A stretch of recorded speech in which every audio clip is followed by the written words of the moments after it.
皆さんこんばんは。ワイワイニュース山崎です。今日は2019年の5月の28日、火曜日ですね。ちょっと声が枯れてますけど、時間がですね、日本時間の夜の10時35分ということで、今日もまたしても2時間ぐらい、遅れました。申し訳ありません。今日のメインテーマですけど、このコメント欄にアップしましたように、えー、アップされてないのか。失礼しました。これか。これですね。今アップしましたけど、未来予測と近未来予測ということで、今から11年後の2030年と31年後の2050年の日本と世界がどのようになっているのかという近未来予測が今日のテーマですね。ナンバー1ですね。ということで、今日の放送、ワイワイニュースライブ通算で2786回ですね。音声も映像も今のところ問題なく配信されているということです。彩色ヒーローさん、こんばんは、よろしくお願いしますと。それからパピヨンさん234、パピヨンさん、こんばんは、よろしくお願いします。からケイコさん、コンティニューコインですね。ということで今のところそうですね、この3件かな。ということで、今日の放送の最初ですね。最初は昨日の放送ですね。メインテーマ、イタリアの五つ星運動、フランスの黄色いベスト運動、ドイツの緑の党、日本の山本太郎、令和新選組の共通点は市民革命運動だというテーマでしたけど、これをですね、このように、表紙にしてくれたんですね。で、先ほど配信されてきましたんで、どうにか今日の放送に間に合ったということなんですけど、市民革命でこの1234つの画像が入ってるんですね。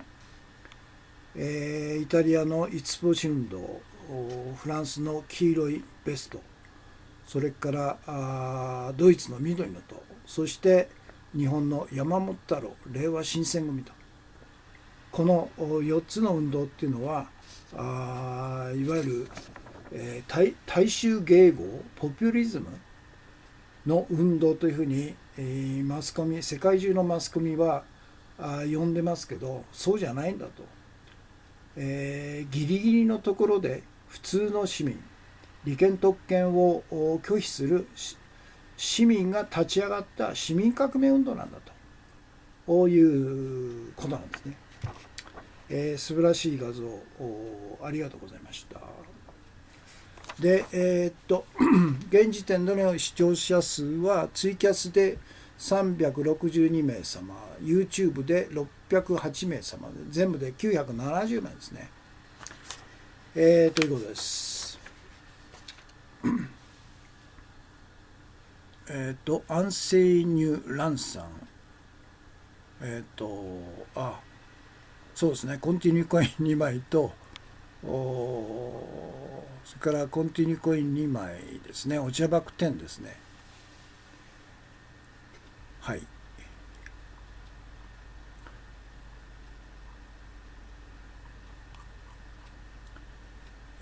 それから砂月金さん、マスコミが伝えない真実の報道ということで、ワイワイニュースライブ、ただいま配信中と、イスタンブール戸郷さん、コンティニューコインですね。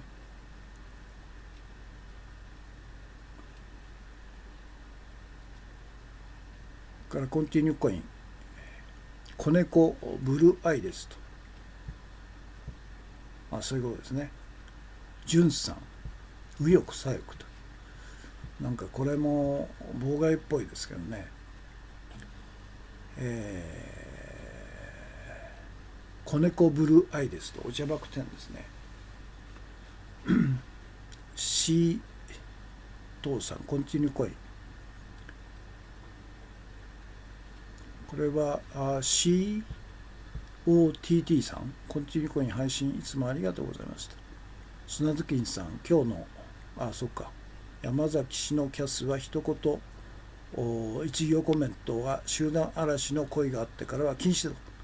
このキャスの目的は情報の共有拡散ですということで、ツイッター連携でお願いします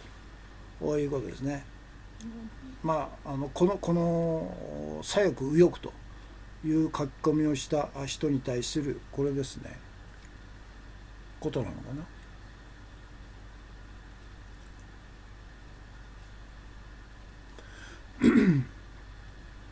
ということです。で2つ目の今日のお知らせですけど、新しいコラムとして山崎康彦からの警告というコラムを今日から始めましたということで、今日は001ですね。これをご紹介しますね。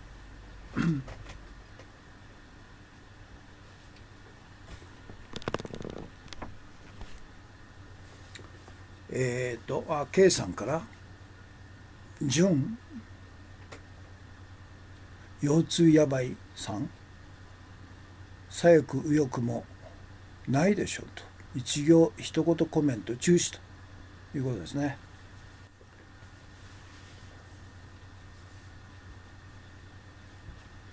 山崎さんの鋭い視点にはいつも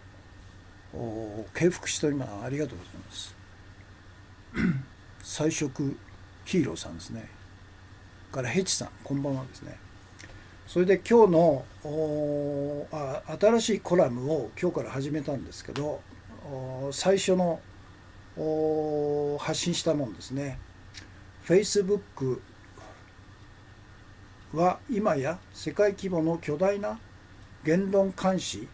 検閲機関となり、インターネット世界から永久に追放すべき危険な存在となっていると。で私は今年ですね2019年1月から連続4回 Facebook によりコミュニティ規約違反ヘイトスピーチ規約違反を理由に一方的に30日間サービス利用禁止処分を受け投稿できなくなったと。で本日火曜日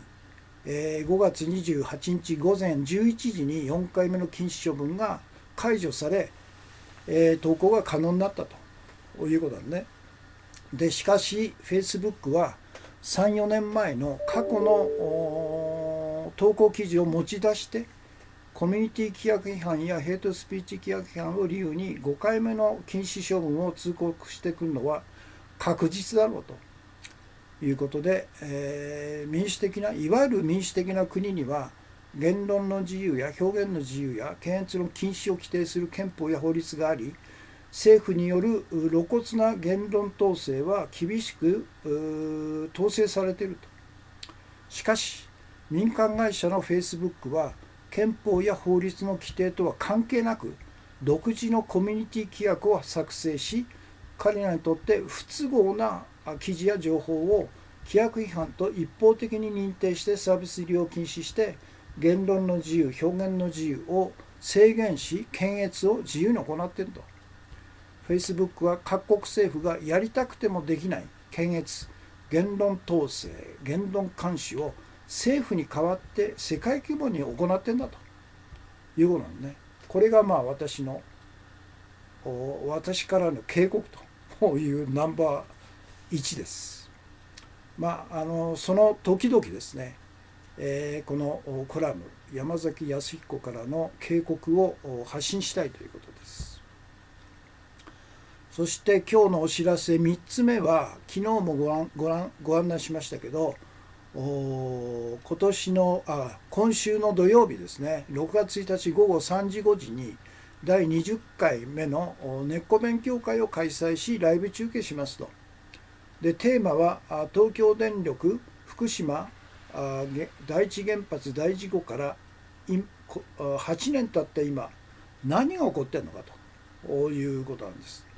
でコメンテーターは、私と大津恵子さんと、それから新しくですね三角正さんという編集工房作の代表で、いろんな市民活動をされている、元三一書房の、編集マンですね、ベテラン、有能編集マンということで、三角さんの事務所をお借りして、この根っこ勉強会をやろうということなんです。そして天野元康さんは海外へ旅行をするということなんで、今回は欠席されるということなんですね。キララカットさん、コンティニューコイン2枚ですね。ヘチさん、近未来予測、今から今日のメインテーマですね。はい。ということで、今までのお知らせ、アップしますね。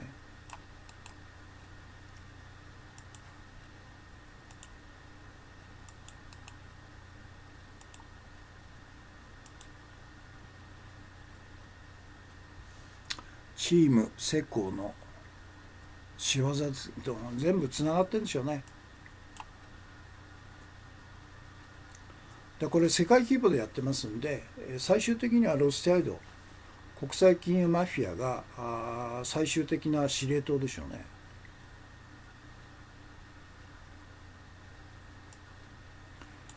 何でしたっけ。そうか。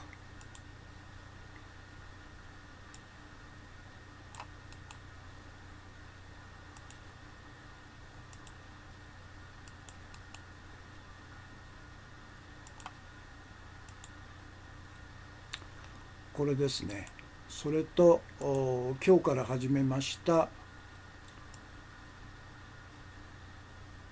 新コラム、私からの警告ですね。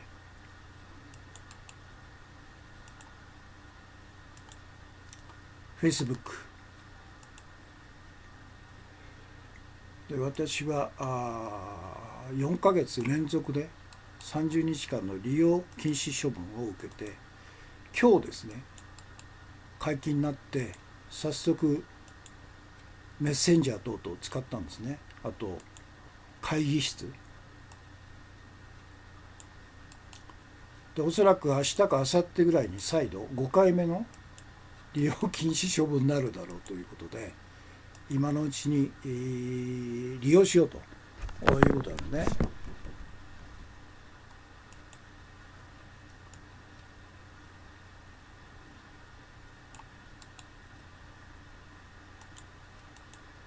彼らは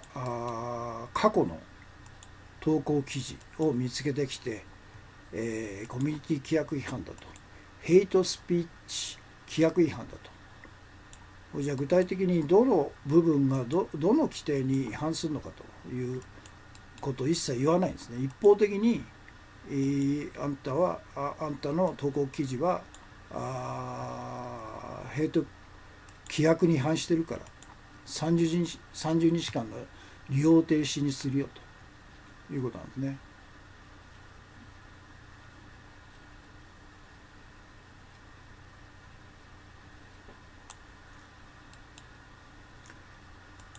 利用停止っていうことは自由なコミュニケーションの手段を遮断するということなんですね。そして常に、ユーザーがどのような内容の情報なり記事を発信しているかっていうのをチェックしているという、検閲してるんですね。でここで言ってるように各国政府っていうのはそれなりの憲法とか法律で、言論の自由とか表現の自由とか検閲の禁止ってことを謳ってるんです。で露骨な言論統制できないんですけど、このように Facebook という民間企業が自分たちに都合のよい規約を作って、そして自分たちに不都合な内容の情報や記事を規約違反だということだけでですね、一方的に、通信手段を遮断するということなのね。だからFacebook はそういう意味で世界規模な民間企業が各国政府がやりたくてもできないと、法律とか憲法の制約があってやりたくてもできないような検閲、言論妨害、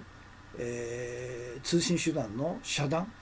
等々を自由にやりまくってるということなんで、こんなものはですね、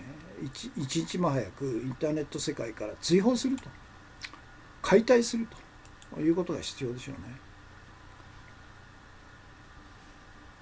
そして、今週土曜日の第20回目の根っこ勉強会ですねのご案内です。コメンテーターは3名です。天野さんはお休みということです。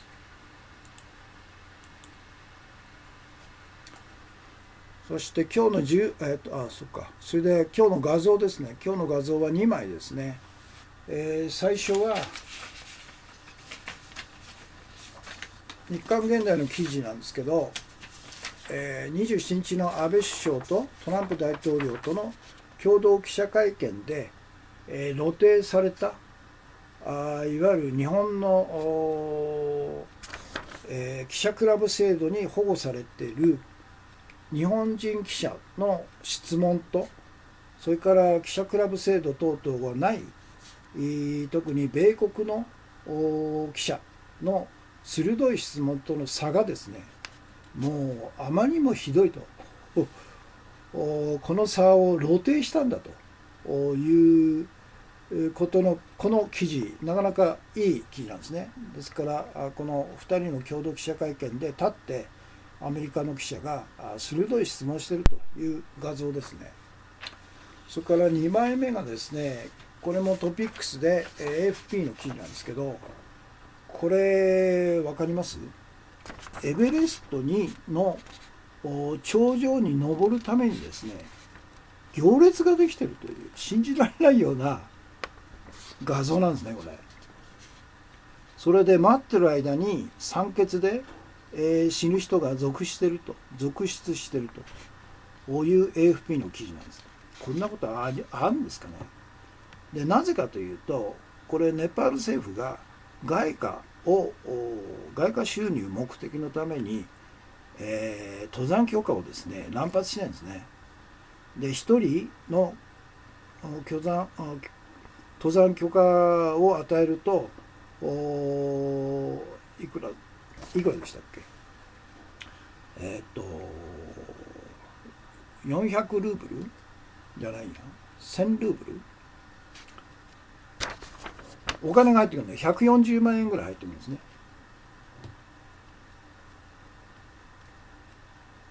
ということで、問題になっているということなんですね。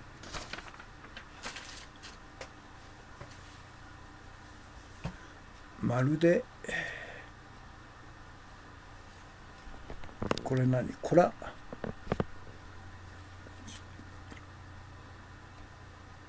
コラガみたいな写真ということなんですか。コラガって何なんですかね。ということで今日の画像ですね。砂月さん。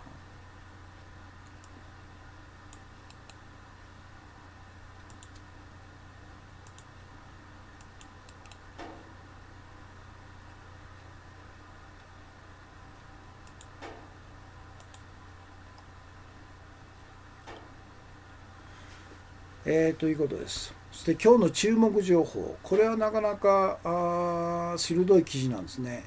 ハンギョレ新聞、長い記事なんですけど、米国のファーウェイ叩き、なぜと、今中国の技術勃興を止めなければシリコンバレーが崩壊するというタイトルの記事で、要するになぜ、トランプ含めたアメリカ政府が車力になってファーウェイ叩きに爆心してるかという根本的な理由はこれなんだということで、中国の最先端技術がアメリカの企業を脅かしているということで、ですからトランプがあまりにも挑発的、攻撃的なんですけど、でも民主党政権だとしてもこれをやるでしょうね。それほど脅威に感じているということだと思うんですね。この記事長い記事ですけど、なかなか優秀な秀逸な記事なんで、ぜひ URL アップしますんで、お読みください。だからハンギョレ新聞っていうのはこのような内容の濃い記事を書く記者が育ってんですよね。いるんですよね。週刊金曜日25年やってて誰もいないじゃないですか。ほとんど誰もいないというね。何なんだと。育ててないからでしょ。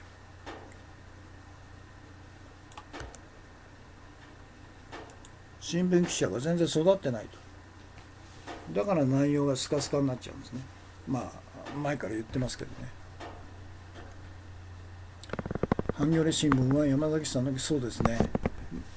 でも素晴らしい記事ですよ。これ新聞ですよ。ハンギョレにしても、それからタパですか、ダハですね、探査報道、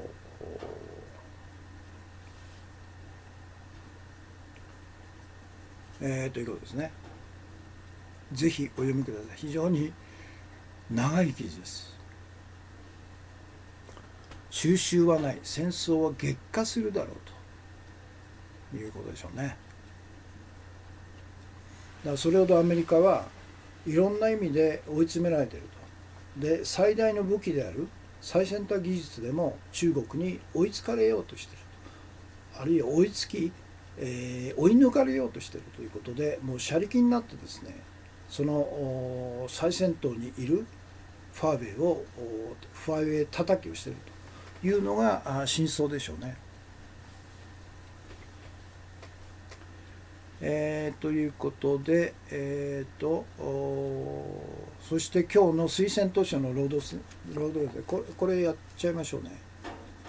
日本が自滅する日、石井幸喜さん。これの今日は第87回朗読ですね。第3章、公共事業という名の収奪システム。第3節、ダム建設という巨大な無駄。今日は徒歩でも越せる大井川と。これなぜかというと、大社という砂がですね、覆っちゃってて、川の深さが全然浅くなっているということでしょうね。読みますね。徒歩でも越せる大井川と。日本の河川行政が川を川でなくしてしまっている事実も指摘しておきたいと。静岡県の大井川は全長160キロ、東海道を横切る水量豊かな川であったと。徳川政幕府が大井川に橋を架けさせなかったから、江戸時代は水量が増えると川を渡れなかったと。それで箱根、人里は馬でも越すに越されぬ大井川と謳われたと。今の大井川にその面影はないと。私は平成9年の春、数名の議員とともに上流から河口まで視察を行ったが、散歩がてら渡れる大井川であると。両側に護岸堤防があり、その間は低地になっているが、そこに川の生命であるはずの水流がないのだと。今の大井川は大井川跡というべきだろうと。川の水量が減ったのは第一には森林が破壊されたためであると。森の保水力が失われたため、雨の降らないときは水が極端に減少すると。その上、上流に建設されたダムが利水用や発電用に水を浪費すると。このため川がなくなり、河原砂漠になったのであると。大井川では昭和62年12月に流域の静岡県、これ川根中川根川根町の町民約250人が川に水を戻せと主張して静岡県と中部電力に対する要求行動を行ったと。この時点で大井川には上流に19カ所ものダムが完成していて、特に中流域では極端に水量が減っていたと。この要求行動は昭和63年から平成元年にかけて大井川上流中流域にある中部電力の7つの発電所の水利権が30年に一度の更新時期を迎えるのを前にして行われたと。中部電力側は旧建設省、静岡県、流域自治体などを巻き込んで昭和60年に大井川中流検討会座長鈴木特業名城大学教授を作ったと。その検討会でさえ大井川の流況改善が必要だと認めたと。川の正常な機能を維持するためには現在ほとんど放水していない3つのダムで毎秒 0.7 トンから3トンの放流が必要という内容だった。これに対して住民側は少なくとも毎秒5トンなければ川としての浄化能力は期待できずあえも済まないと。景観上も貧弱だと反発。県と中部電力に放水量の引き上げなどを求める要望書を手渡したと。で、川辺川ダム、徳山ダム各地で吹き出す疑問と。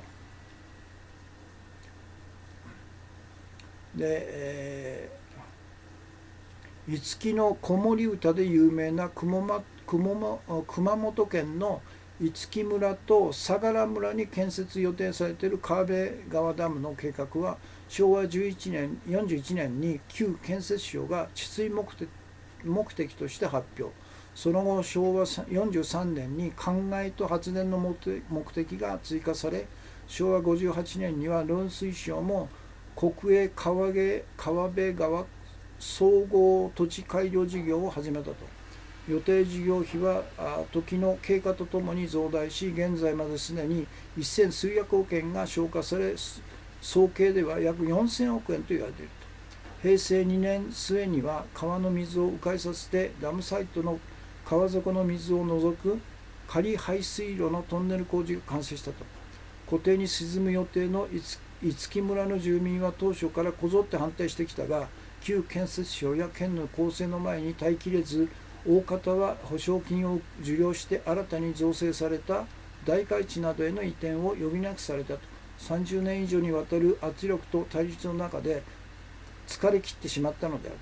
と。私は平成10年12月に現地を視察したと。五木村の墓地の前を通り過ぎた時、墓石のあまりの小ささにその昔人吉の町へ出稼ぎにされて一家の生計を支えた五木村の少女たちの悲しい人生が忍ばれるような気がしたもんだと。川辺川ダムの目的が3つあると。第1は16,500キロワットの発電だが、川辺川ダムの建設によって水没する既存の発電所の発電量がそれを上回っているから無意味であると。第2は灌漑利用だが、4000名の対象農家のうち2000名の農家が水は不要と反対していると。農水省の土地改良事業には対象農家の3分の2の同意が必要なのに、その同意の取り方に疑義があるとして現在係争中だと。したがって残る目的は第3の治水以外ないが、昭和40年7月に死者6名、家屋損壊流出1281個などをもたらした球磨川氾濫水害では、基準容量を超えた上流の一房ダムからの大量放水が引き金になったと言われている。ダムの存在がかえって被害を大きくしたので、そもそも昭和40年当時と比較して最近では川の拡幅、堤防の設置、内水排除施設など全体に河川改修が進んだためもあって、当時を上回る雨が降っても大きな洪水被害は発生しなくなっていると。川辺川ダムには多数の漁民も反対していると。水系に漁業権を持つ球磨川漁港は平成23年2月の総会で漁業保障の受け入れ拒否を決めていると。行政側はダム本体の着工を左右する球磨川漁港に16億5000万円の保証を提示したが、同年2月漁港はこれを拒否したと。すると国土交通省は共同漁業権強制収容の申請を決めたと。福永人吉市長は1000億の投資が来るとラッパを吹いて殺びら構成を展開しようとしていると。流域の自治体ではダムの賛否を問う住民投票を求める動きも相次いでいると。岐阜県の揖斐川に建設中の徳山ダムも数多くの疑問点を抱えたまま、水資源開発公団によって最近着工された多目的ダム事業であると。公団の親会社である旧建設省は将来の水需要予測フルプランすら曖昧にしたまま、何が何でも強行するという態度だった。総事業費は2540億円。名古屋市はすでに水はいらないと利水を返上したと。工事の影響で、熊高は繁殖に失敗、必要のない工事が自然を破壊し、税金を飲み込んで一人突っ走っていると。これが今日のところですね。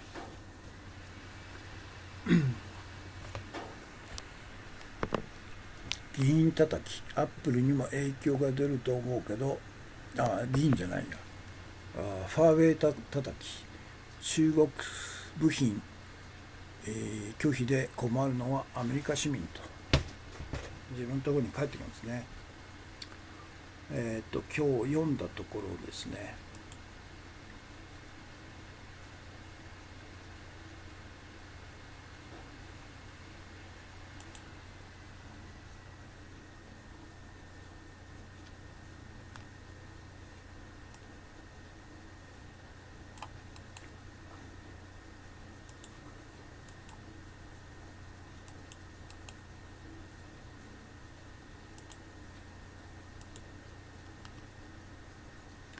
石井幸喜さんの方の第3章。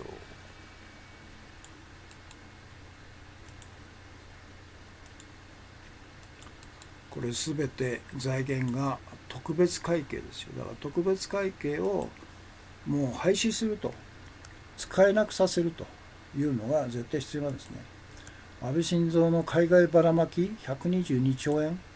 これの原資も特別会計ですから、このことを誰も批判しないと。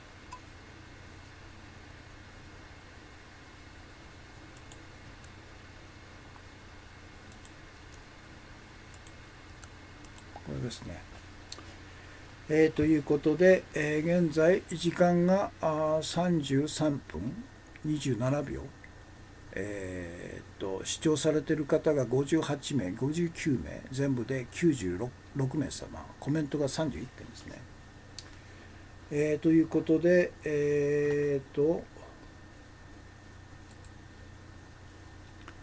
次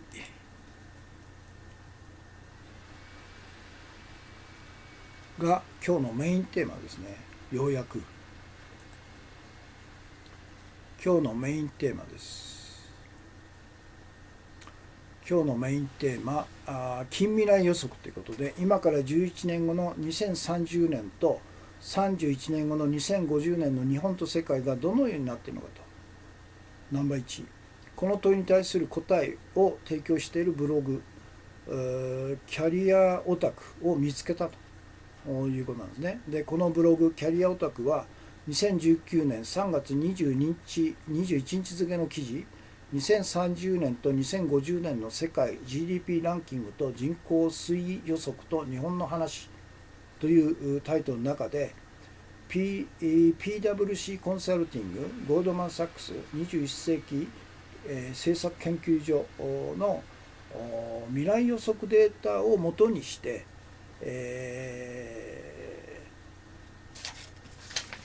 Excel データを作成してるんですね。非常に細かい Excel データ、2030年の世界と、それから2050年の世界いうこれがそうなんですね。これが2030年の世界ということで、国別それから2015年の実績2030年の予測2050年の予測の GDP それから1人当たりの GDP そして、人口ですねこれを事細かくですね、全部でこれ何カ国あるの34カ国別にずらーっとエクセルでデータを集計してるんですね。そして、別のエクセルでは2050年の世界ということで、同じ34カ国別に、2015年をベースにして2050年の GDP、実績と予測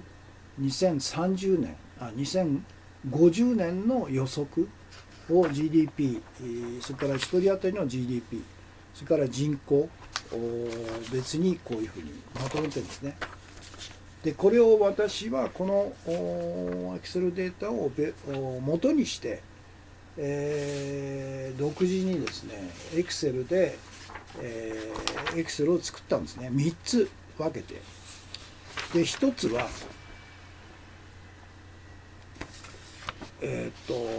GDP ですね。34カ国じゃなくて20カ国にしたんですね。で GDP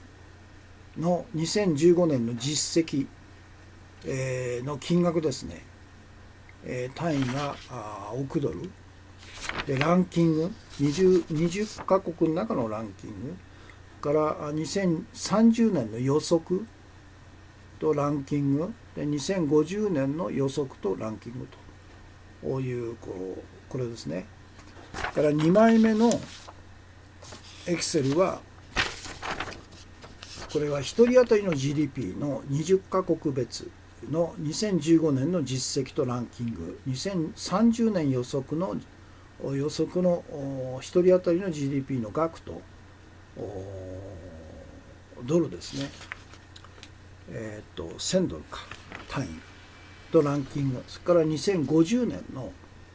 予測1人当たりの GDP 額とランキングとで3枚目のエクセルがこれは人口なんですね。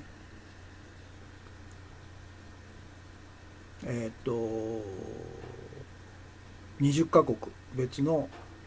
2015年の実績と30年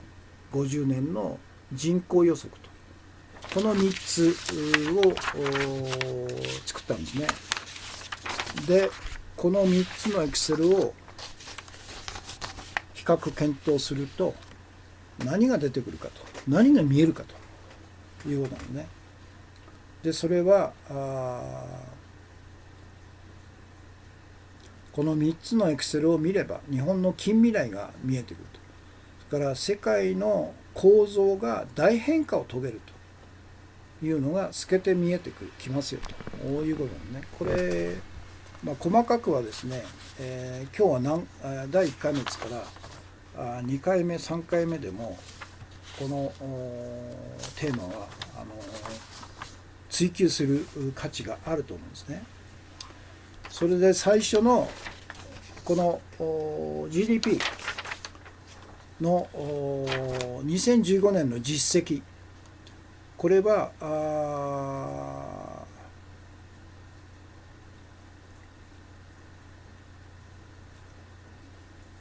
米国がランキング1位なんですね。そして、中国が2位とそして3位が日本で4位がインドというふうになってるんですね。で5位がロシアじゃないやちょっとこれ、ランキング間違ってますね。訂正しますけどね。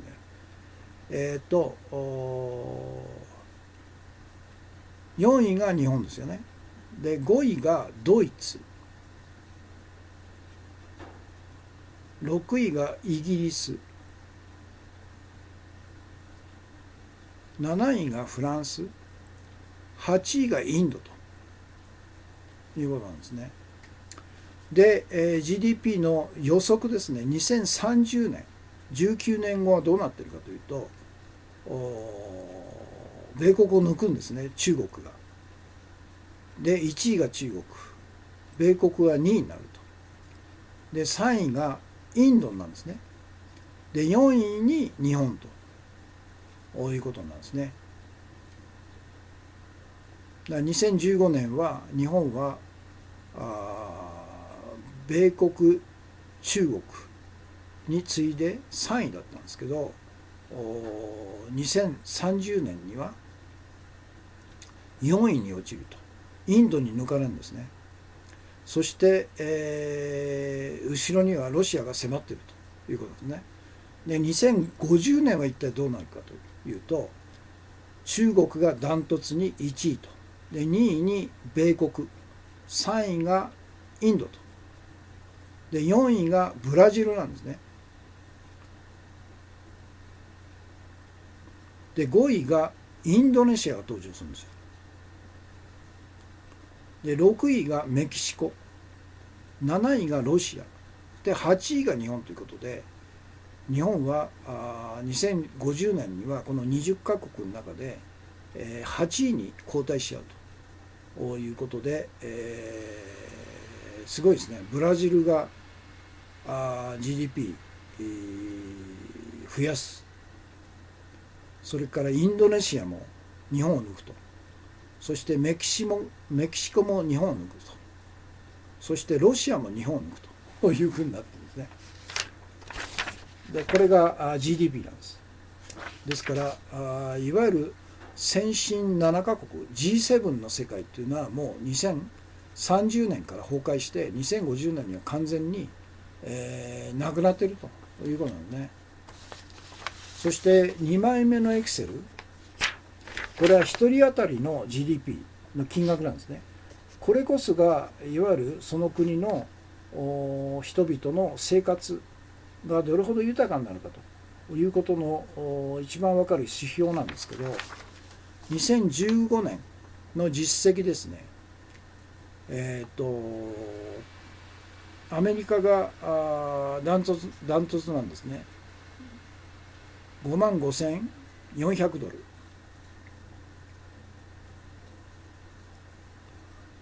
で、日本、2番目がオーストラリアなんですね。で、3番目が、3番目がイギリス。43,800ドル。で、4番目がカナダ。で、5番目がドイツ。6番目がフランス。そして日本が7番目ということなんですけど、これ20カ国の中の7番目なんですね。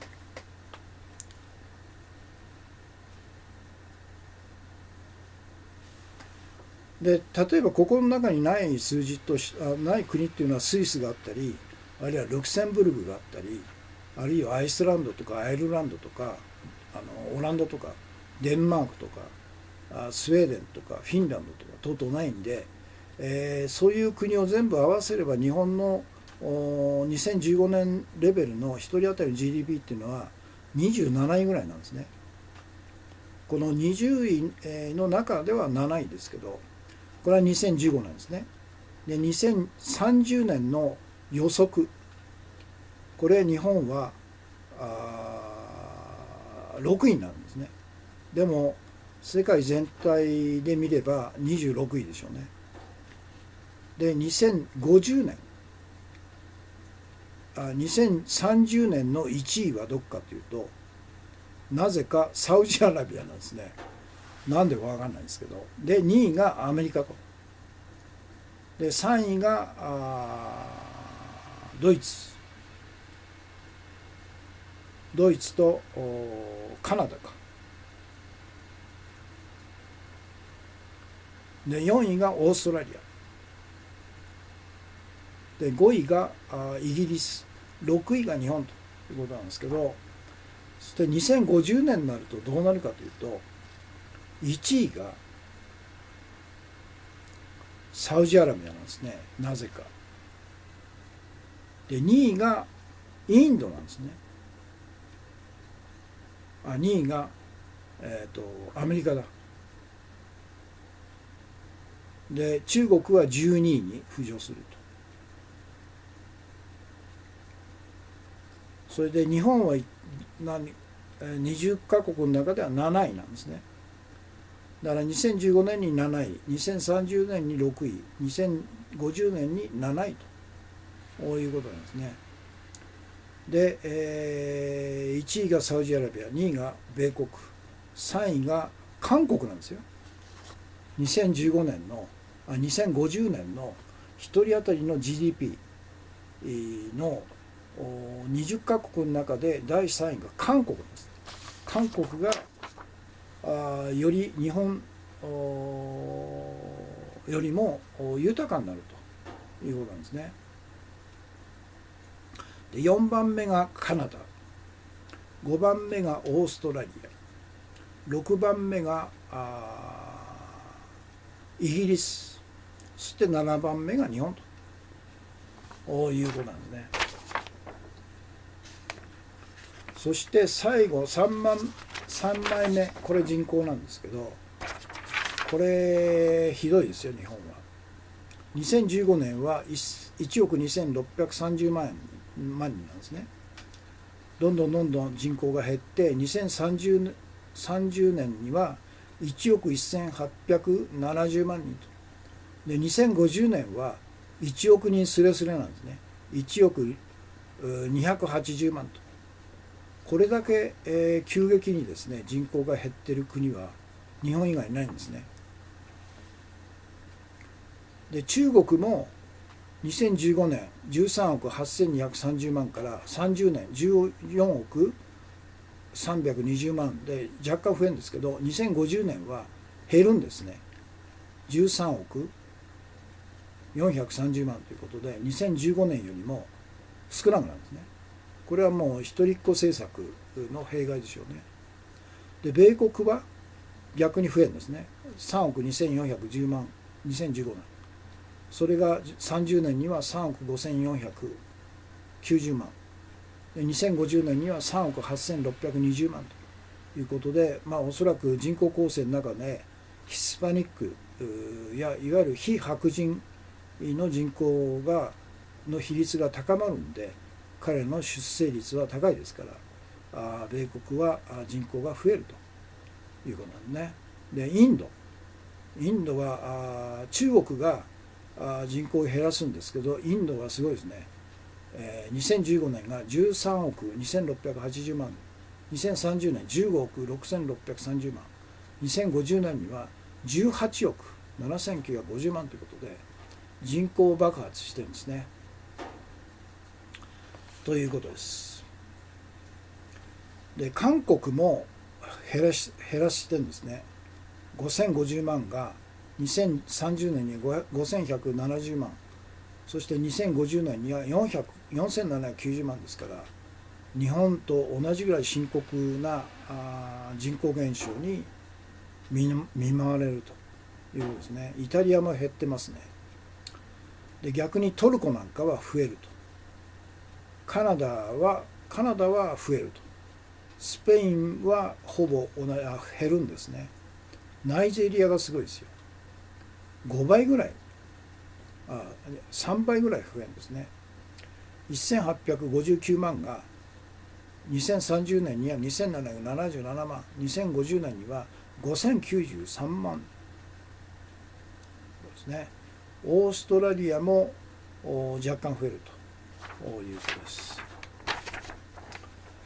これブログにですねこの資料を添付しますんで、ぜひ3つのエクセルデータ詳しくお読みください。砂頭金さん、戦後レジームからの脱却とか築き上げたものを全てぶっ壊し無に帰すことだったのかと。そのうち北朝鮮からまで抜かれるかもしれないと。だから北朝鮮と韓国が統一されれば完全に、抜きますよね。 GDP でも、そして、1人当たりの GDP でも。なんかアンツさんコンティニューコインですね。菜食ヒーローさん、2050年までこのままのグローバリズムをはじめとする強欲資本主義社会システムを続けていれば、そもそも資本主義システム自体が崩壊しているかもしれないと思っています。そういうことでしょうね。だから2050年こういうふうに予測してますけど、2050年まで地球は持ちこたえられるのかということでしょうね。G20 からも脱落しそうだと砂月さん、8位以下になってもうおかしくないさそうですねということですね。砂月さん、特別会計で、味を占めたシロアリは年金、憲法まで、食い尽くす。ついに年金繰り延べ社会保障崩壊セーフティーネット破壊に突き進むという。だから2050年の日本っていうのはありえんのかと。石井幸喜さんの言ってる自滅する日本ということで、自滅するんじゃないですかねこれ。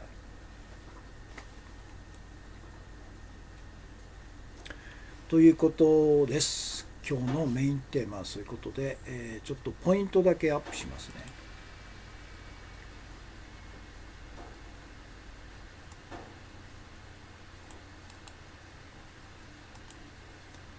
このブログはなかなか優れたデータを集めてまとめてるブログですね。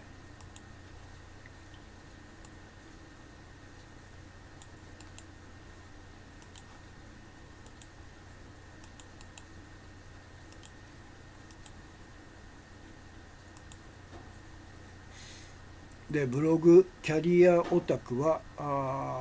2019年3月21日付記事、2030年と50年の世界 GDP ランキングと人口推移予測と日本の話の中でですね、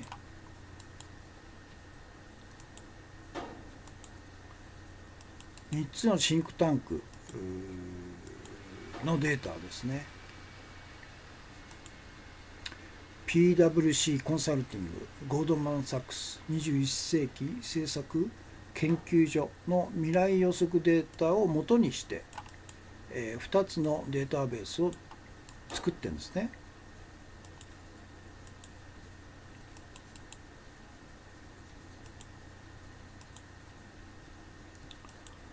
で、一つは2030年の世界、もう一つは2050年の世界と。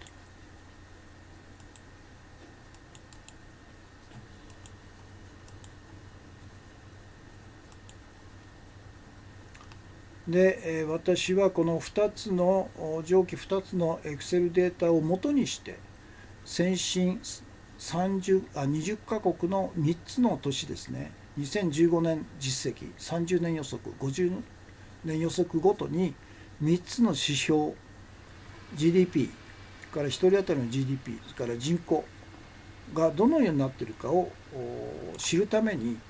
3つのエクセルを独自に作ったんですね。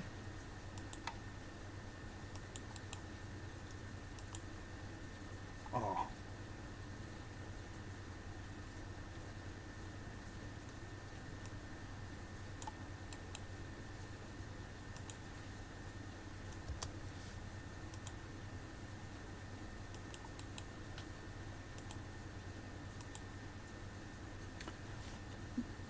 それで、先ほどお見せしたこの 3つのエクセルデータを見ればですね、日本の近未来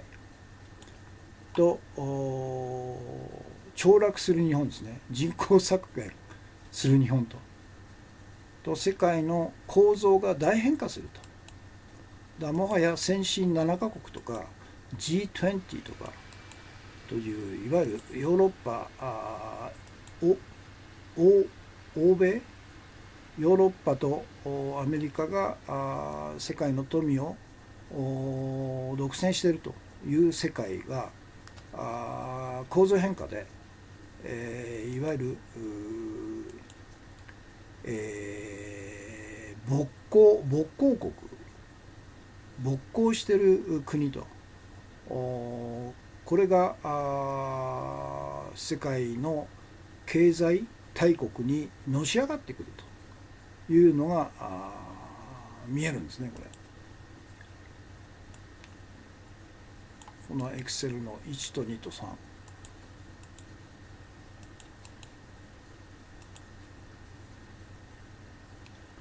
エクセル一つ一つじゃないとダメですかね。エクセルの1ですね。2015年実績の中の GDP ですね。からエクセル2がこれ1人当たりの GDP。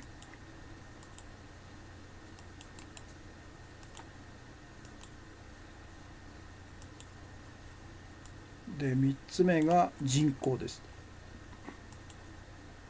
なんでこれほど急速に人口が減っていくのかと。要するに政治が悪いから子供を産む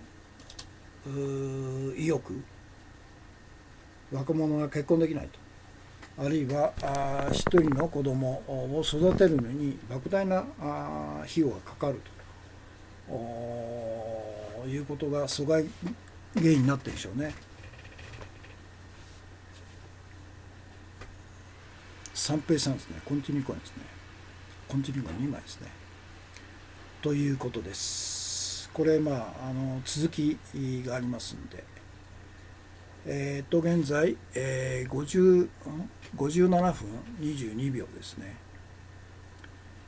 視聴される方が67名、同時期で全体で125名様、コメントが47件ですね。で今日のトピックス、川崎児童殺傷、男は刃物4本所持と強い殺意かということで、これはもう完全にあれですね、土地狂った人間が最高権力者に君臨してやりたいことをやって、一般庶民の生活が破壊されているという中で、このような土地狂った人間が一番弱い子どもたちに向かっていくということでしょうね。だからもしもこれがアメリカのように日本でも銃器がですね自由に手に入るようなことであれば、死傷者の数っていうのはものすごいでしょうね。世の中が完全に狂っていると、安倍晋三が日本の社会を破壊したという中で、それに、弾き飛ばされ、阻害された人が一番弱いところに牙を向くということでしょうね。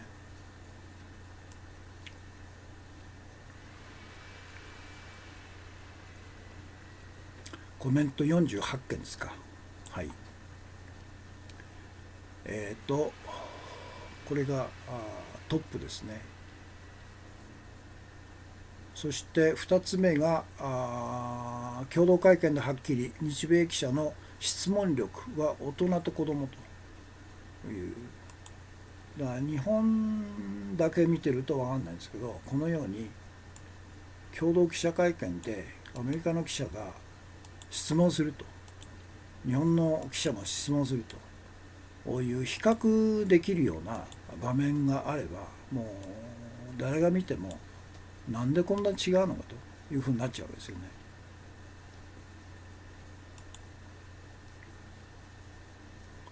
からエベレストが異常だということですね。1人140万の登山料稼ぎがあるんで、ネパール政府は大量の登山許可を出すからこういうふうになっちゃうんですね。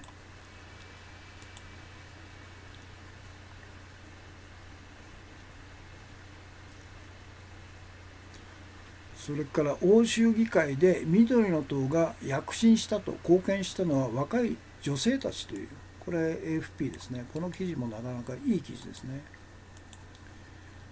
ドイツだけじゃなくて、欧州議会の緑の党は大躍進したんですね。獲得パーセンテージが出てますけど、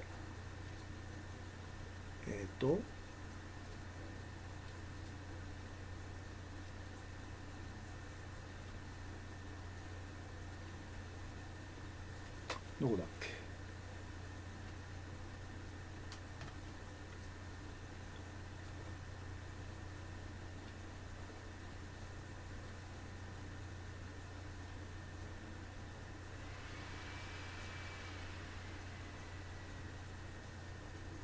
ここか。ドイツが 20.5% 獲得、フランスは 13.47%、英国が 12.1% ですね。ウガンダでも抗議行動ということで、若者たち地球温暖化に対して、事業を放棄して抗議運動に、若い人たちが決起したんですね。菜食ヒーローさん、山崎さんのキャスを拝見していると、ますます田舎で自給自足の生活すること以外、個人レベルで自分を守る方法がないように思えて仕方ありませんと。もちろん山本太郎氏には期待していますがと。そうでしょうね。だから自給自足、そして、都会ではなくて田舎、自然がいっぱい、物価が安い、家賃が安い、水がおいしいと、こういう人間としての生活のクオリティがやはり今は大都会よりも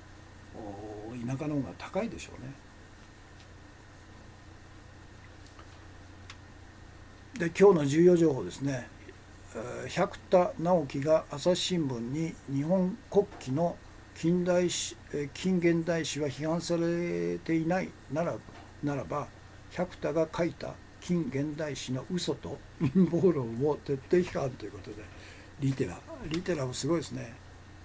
ハンギョレに似てますね。いわゆる編集部の人間が内容豊かな記事を書けるという意味では、噂の真相の副編集長以下のスタッフが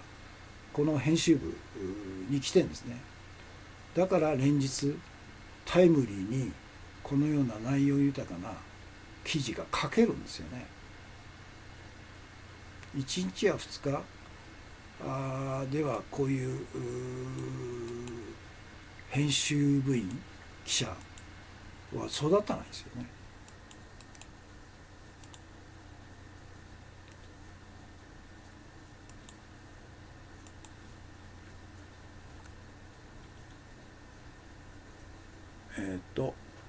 これリテラです。全面批判してますので、ぜひお読みください。ということで、今日火曜日の放送はこれで終わりです。たくさんのコメントと、たくさんのコンティニューコインと、たくさんのギフトいただいてありがとうございました。ということで、現在日本時間で夜の11時ですね、39分になっちゃいましたね。遅くなりました。ということで、お疲れ様でした。今日の放送はこれで終わります。明日水曜日はお休みさせていただきますんで、明日、明後日、木曜日ですね、よろしければまた合流してくださいと。菜食ヒーローさん、ありがとうございます。明日、お疲れ様でしたということで、お疲れ様でした。これで放送終わります。また木曜日、よろしくお願いします。